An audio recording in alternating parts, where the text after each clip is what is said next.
We will now go ahead and go through a complete example of how to design a PI controller. In other words, how to choose the proportional gain Kp and the integral gain Ki for a first order plant, which is the same sort of plant that we looked at in the previous module. And so the first thing that we need to do in order to design our controller is to find the closed loop transfer function, and that will enable us to see what the effect of these control gains are on the closed loop poles, and hence the closed loop behavior. So looking at this, we have a sort of standard negative feedback system with an output of velocity for our cruise control system and an input of desired velocity. And since this has a standard form, we've memorized the rule for how to manipulate this block diagram into a single transfer function. And if you recall, that rule is forward over 1 plus loop. If we look at the forward path from our reference input to our output, there are two blocks, or sort of two subsystems in the forward path, the controller and the plant. And again, if you recall, if we have two transfer functions in series, they simply multiply. So we'll go ahead and multiply these two, but before we do that, I'll go ahead and rearrange this into a sort of a single fraction, or a single rational term. So I need to get a common denominator. This term has a denominator of s. In order to make this term have a denominator of s, I need to multiply and divide through by s. And so that will make this Kp times s, and then just plus Ki. And so since those two are in series, I multiply them. And so in the numerator, I'll get Kps plus Ki divided by s times the quantity ms plus b. And then our denominator is 1 plus loop, where in this case the loop is this, and it also only includes these two blocks. There's no dynamics in the feedback path. In essence, you could imagine that there's just a constant 1 in the feedback path. And so the loop is going to be exactly the same as the forward. So again, Kp times s plus Ki divided by s times the quantity ms plus b. So that completes our transfer function. That's the closed loop transfer function, but generally we like to rearrange it, clean it up a little bit. We'd like it to get it reduced to the form where we have a single polynomial divided by a single polynomial. In order to do that, we need to clear out these fractions. We need to clean up these denominators. So since the denominator of those two terms is equal, if we multiply by that expression in the numerator and the denominator, that'll clear out. So we multiply through by s times the quantity ms plus b. In the numerator, that'll cancel. This term will just be left with Kps plus Ki. When we do that in the denominator, it will also cancel this term, leave us with Kps plus I plus Ki. And then we also distribute to the plus 1. So that's our reduced transfer function. I'll take one further step and expand the denominator and combine like terms. So the numerator stays the same. I distribute that s. I get m times s squared. I distribute the s to the b. I'll have b times s. I also have this term Kp plus s. So I can factor out the s.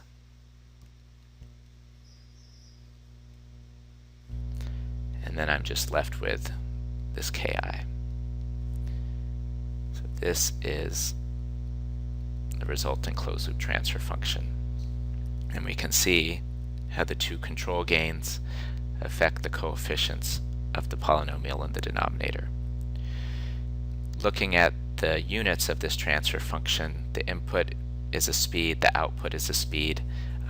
So in essence, the units will cancel and the transfer function will be unitless. Moving to the next slide, here again repeated is the transfer function we just found. If we look at this, the fact that we have two parameters, kp and ki, and we have a second order system, we have a system with two poles, we can see that we can in essence place the two poles anywhere we'd like. So we have sort of two knobs to tune, kp and ki, and two things that we're trying to achieve, or two things we're trying to place. And so sometimes this is called a 2 degree of freedom system, or a 2 degree of freedom controller. And so what we'd like to do now is to try and understand the effect of changing these control gains. And the way that we do that is by sort of matching this denominator to the canonical second order system denominator.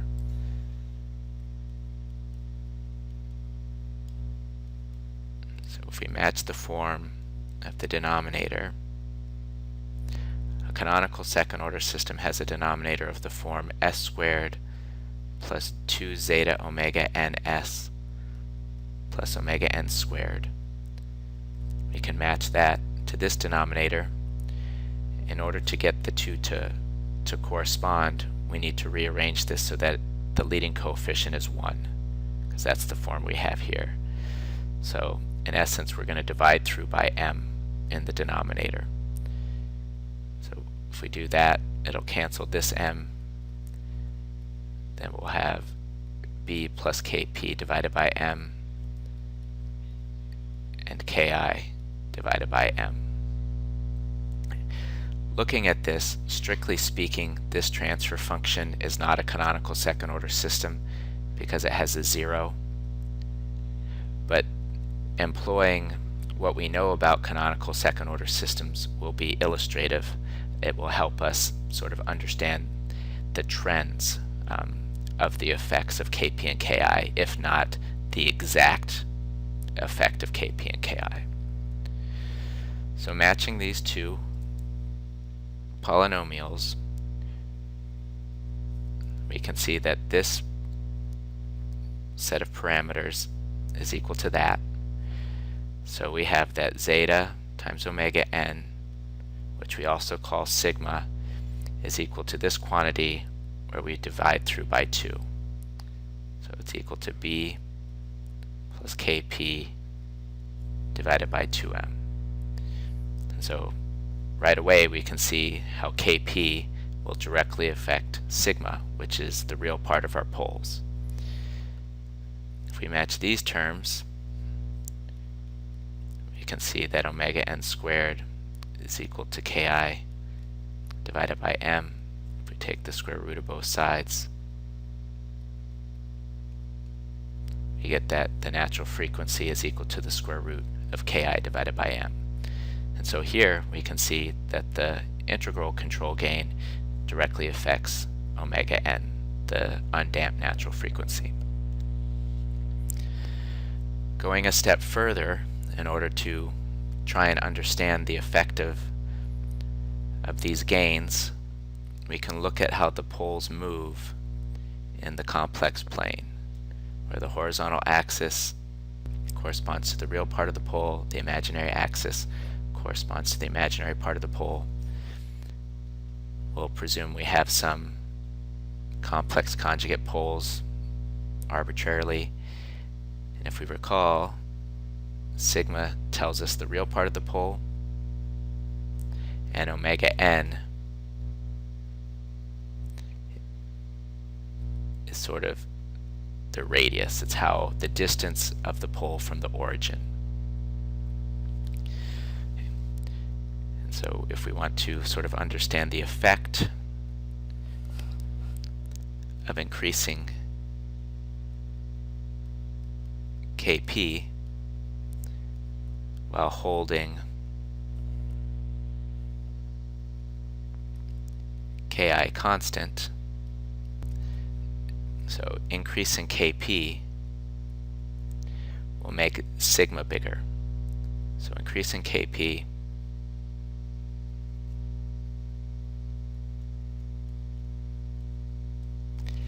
but if we keep ki constant, omega n will be constant.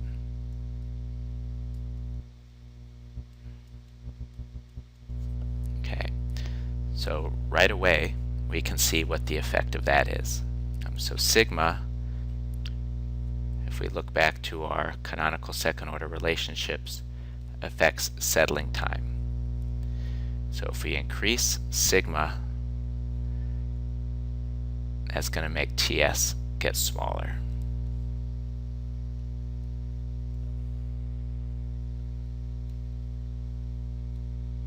Okay. Omega n doesn't directly enter the relationships we've focused on. It does enter into the rise time equation, but we didn't derive that one. But moving these poles will also affect other parameters. So it will also affect omega d, which is the imaginary part of the pole, and which directly affects peak time. And it will also affect sigma, which affects overshoot. Not sigma, zeta.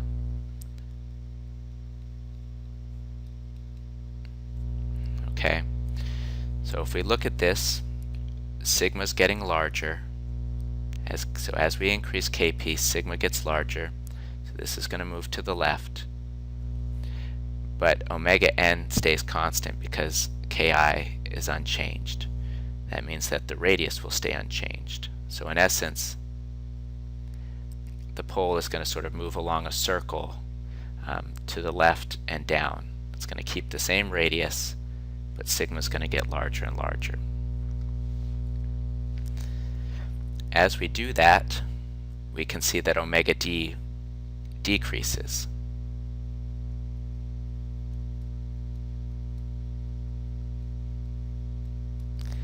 And we can see that if omega t gets smaller, that means Tp is going to get larger.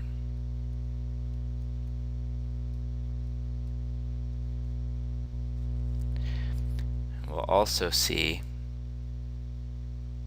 that this beta is going to get smaller. And that corresponds to sigma getting larger. We can see that in a couple ways. So one, we saw it here in the picture that this beta gets smaller. When our poles are real, when our poles are on the real axis, we have no oscillation at all. So that's the most damping you can get. When our poles are on the imaginary axis, they're purely imaginary, they oscillate without decaying. So that's the least amount of damping we could have. And so that's one way to sort of remember what the effect of beta is. So big beta takes us closer to imaginary poles. Small beta takes us closer to real poles. We can also see, so here, that increasing Kp makes zeta times omega n larger, where omega n is constant because Ki is constant. So if this quantity is getting larger, but omega n is staying constant, that must mean zeta is getting larger. So we can also see it that way. Increasing the damping ratio will cause overshoot to decrease. So that gives us a sense of the effect of Kp.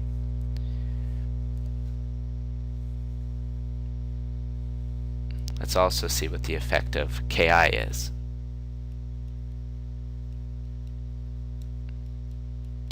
So let's say we increase Ki while holding Kp constant. And so what that's going to do, so if Kp is constant, that means that sigma is going to stay constant.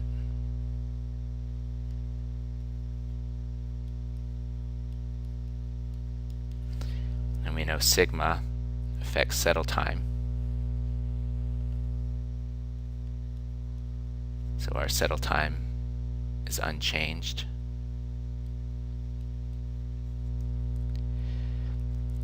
But omega n is going to increase. So as we increase Ki, we're going to increase omega n. So we're going to stay on this line, this vertical line, with the same sigma, but the distance from the origin is going to get larger.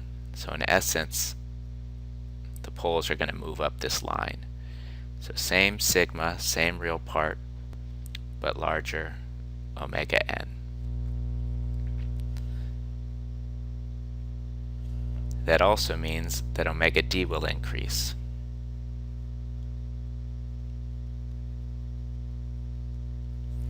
And if omega d increases, that means that Tp will decrease.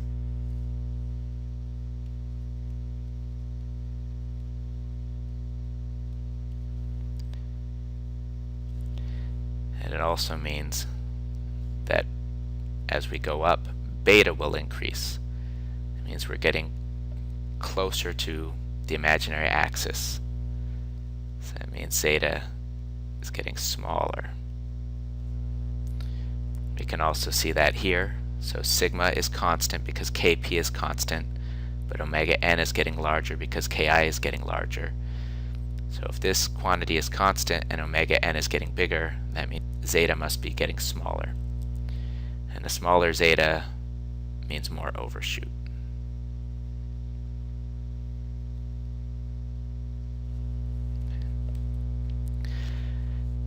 And so that gives us a sense of what the effect of these control gains are. And again, these relationships don't hold precisely, or these relationships, I should say, don't hold precisely because we don't have a canonical second order system. But understanding these relationships help us get an idea of trends. It helps us, these sorts of trends of increasing Kp makes Ts smaller, or increasing Ki makes Tp smaller, those sorts of trends tend to hold, even when we don't have a perfectly canonical system. And so it can be helpful in tuning gains. At this point, we'll now go ahead and try and pick specific values of Kp and Ki to achieve two requirements. One being that the settling time equals 2 seconds, another that the peak time equals 1 second. And we'll go ahead and put in some numbers to make the calculations easier. So this is the closed loop transfer function we were working with earlier.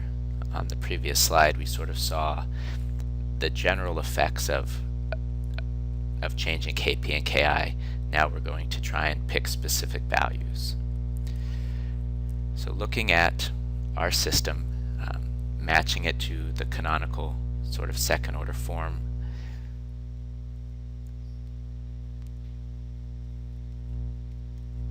we're going to have a denominator s squared plus 2 zeta omega ns plus omega n squared. And our transfer function, once I substitute in values, will have 1 divided by m, which is 5.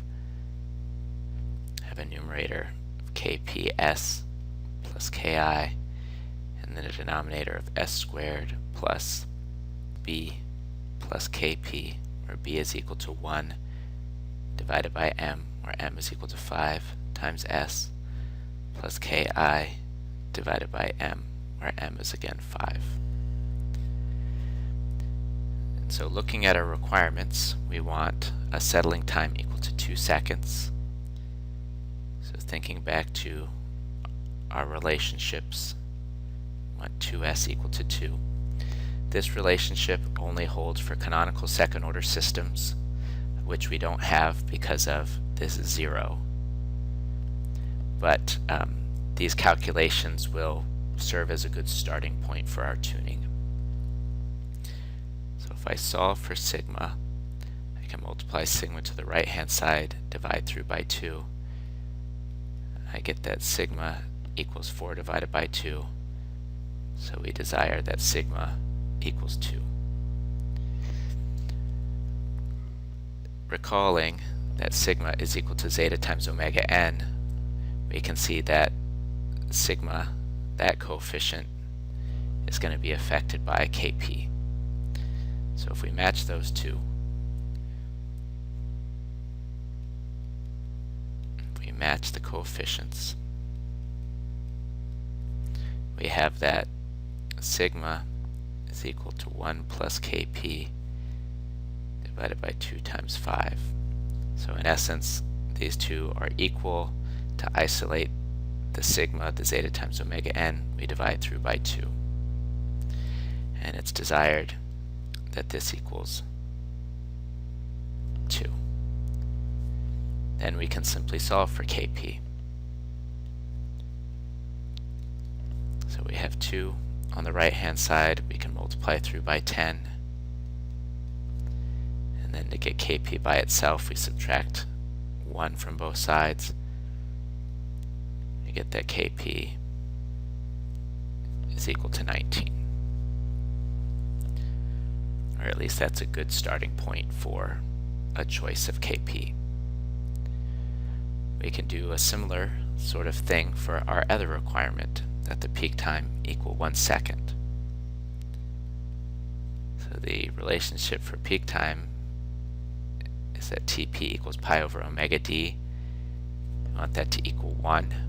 So if we solve for omega d, take this omega d, multiply it to the right hand side, divide through by 1, we get that omega d is equal to pi. Since we've already chosen kp, essentially, we now want to choose ki.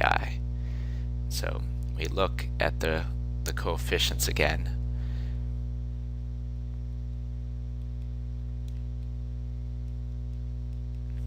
And we have that omega n is equal to the square root of ki divided by 5.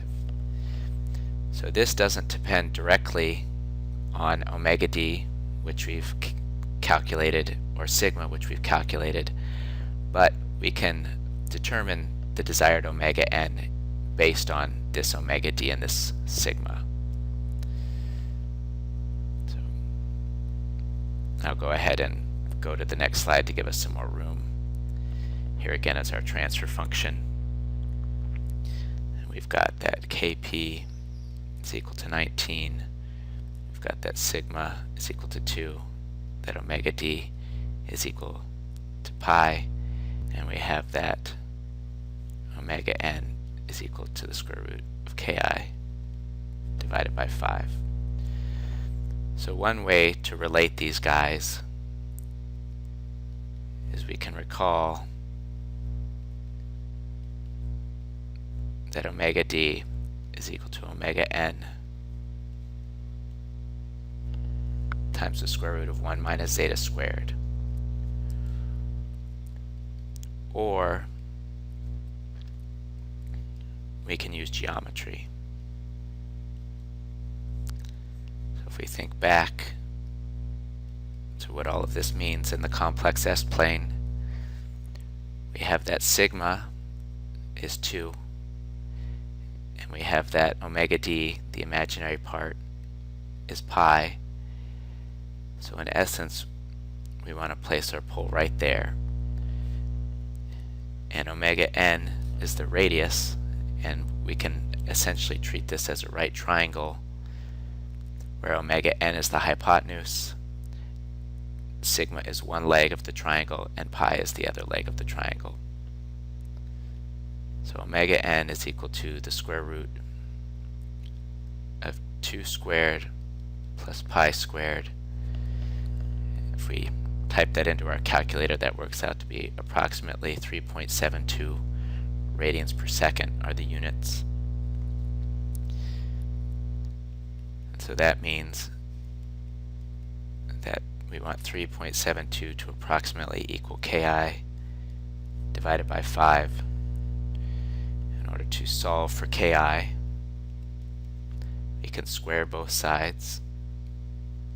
So square both sides to get rid of the square root. Then multiply through by 5 to get ki by itself. And we get ki is approximately equal to 69.3. Okay. So those are our two choices, at least initially, for our control gains. Kp equals 19, gives us the settle time we desire, and Ki equals 69.3 gives us the peak time we desire. So now the question is, will the closed loop system with this controller actually have a settling time of 2 seconds and a peak time of 1 second? And the answer is, of course, that it won't. And the reason it won't is because we don't have a canonical system, because we have this 0. So these relationships that we've been using for TS and TP, they rely on the system being a canonical second order system. The fact that ours isn't means that these two gains won't give us exactly the settle time and peak time we were shooting for. That being said, these will still be good starting points. The fact that we have this 0, how do you think it's going to change our actual behavior as compared to what's predicted? Do you think the settling time would be larger or smaller than 2 seconds? Do you think the peak time would be larger or smaller than 1 second? What do you think? So, if you recall, the presence of a 0 tends to increase overshoot and decrease peak time, or make the system faster.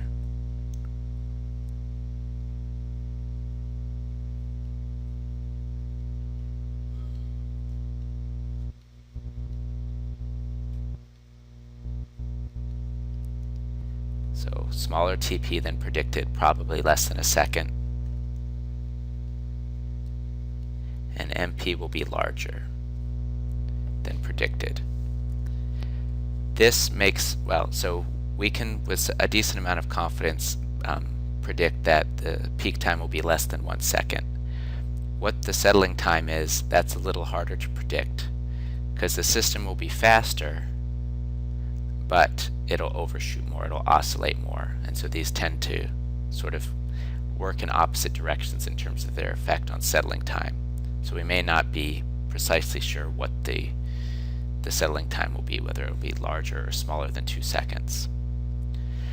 That being said, if we did apply these gains and look at the results, we can go back to the analysis we did a few slides ago and use those trends to help us tune Ki and Kp. How would we change them to make TP larger, to make MP smaller, etc. So as we were just stating, if the system is not canonical, if it has a 0 or more poles, we can use these calculations based on the canonical system as a starting point. If the system is higher order, has more than 2 poles, one thing that we can do is we can place 1 or 2 of the poles at the desired location and then place the other poles to be much faster, farther to the left, so that those 1 or 2 poles at the desired location dominate, and we can neglect the effect of the faster poles on the transient response.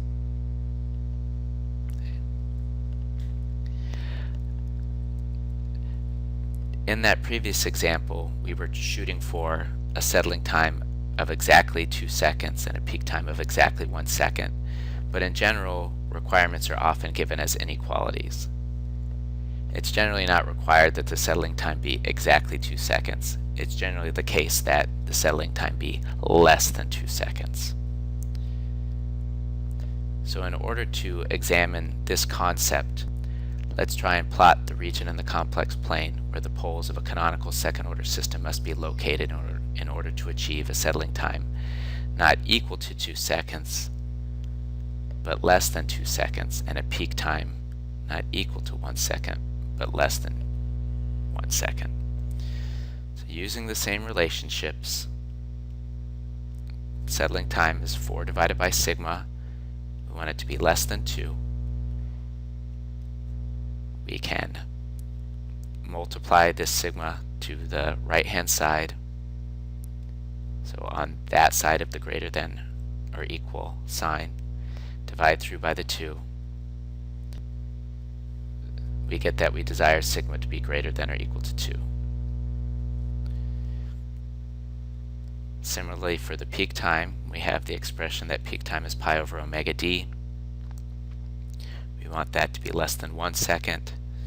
We multiply omega d to the right, and we get that omega d. We desire omega d to be greater than pi. So in terms of the complex plane,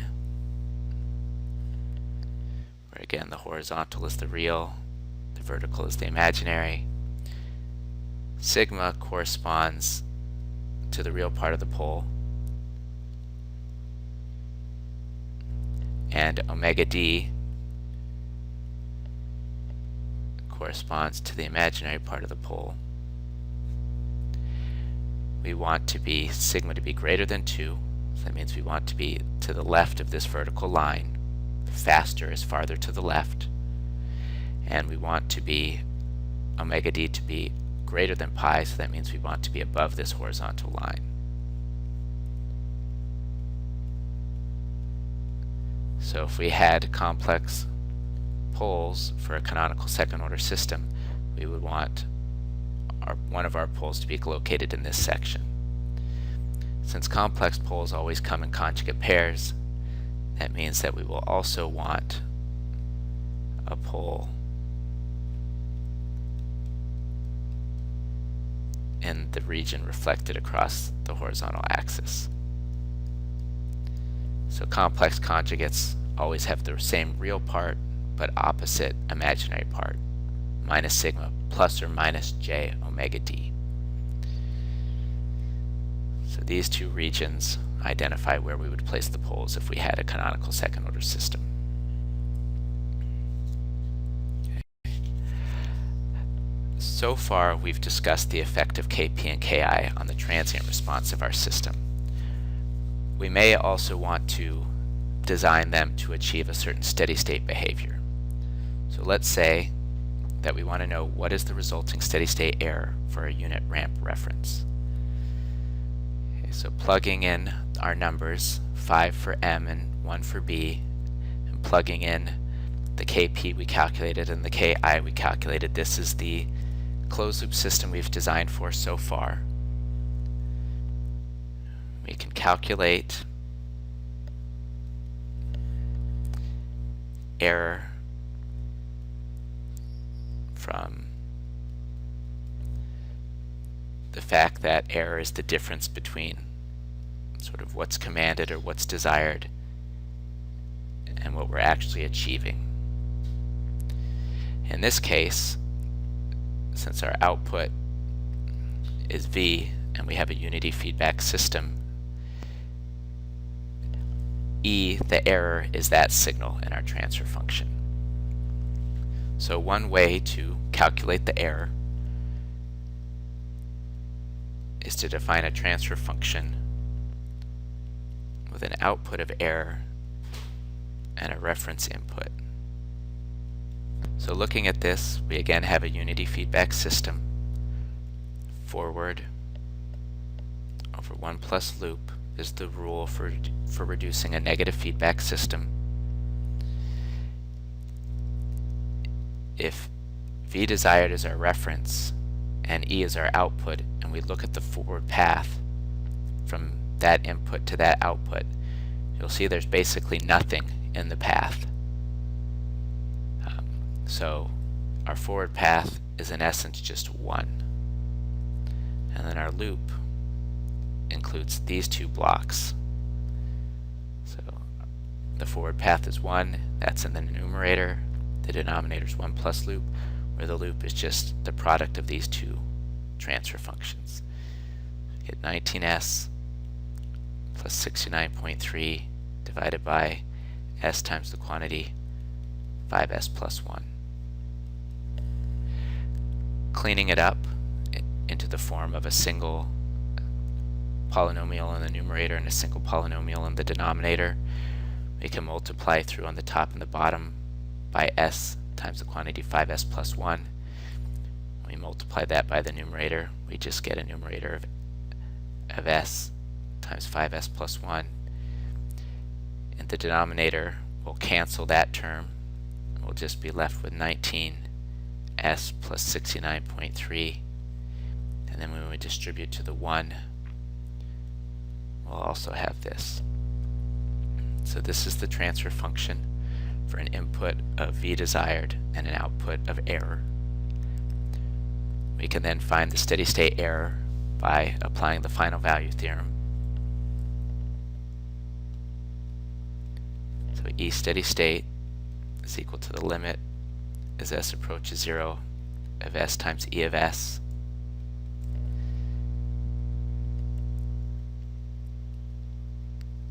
repeating that. So E of s divided by v desired is equal to this. So to get an expression for E of s, we just multiply the transfer function by the input v desired. So we have this transfer function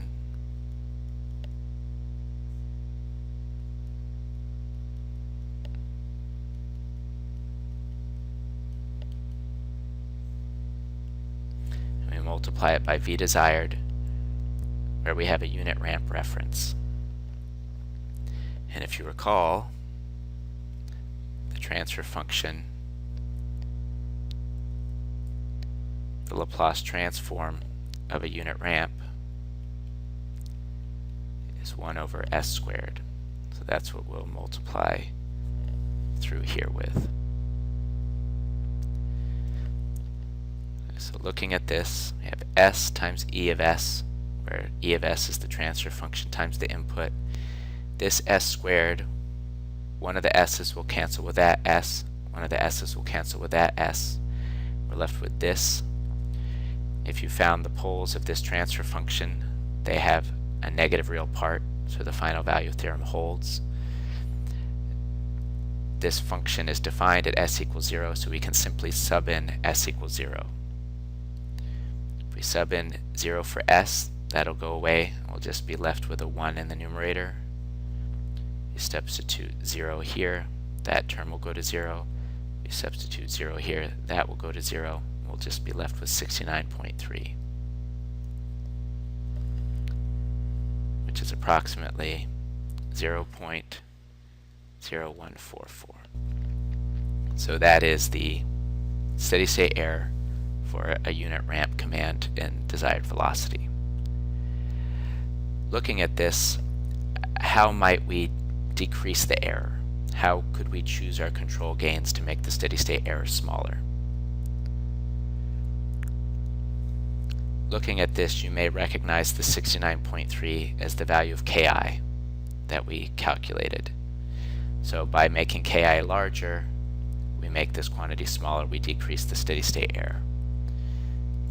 The proportional gain doesn't appear to affect the steady state error at all. If we had had sort of a condition on steady state error that conflicted with the condition on the peak time or the settling time, we may have to iterate in the design of our controller, trying to sort of push back and forth between the various requirements.